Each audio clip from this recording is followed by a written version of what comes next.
ప్రతి సంసారంలోనూ మా కథలే వినిపించాలి.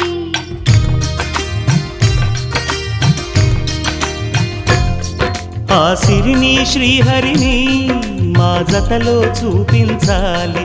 శ్రీకాంతుల కొలువంటే మా కాపురం అనిపించాలి. మా ముంగిలిలోన పున్నమి పూల వెన్నెల విరియాలి. మా చక్కని జంట చుక్కల తోట పరిపాలించాలి. కలలో ఇలలో ఏ కన్నెకి ఇలాంటి పతి రాడనిపించే వరుణ్ణే వరముగా ఇవ్వండి. కని విని ఎరుగని వేడుకతో వివాహం జరిపించాలి.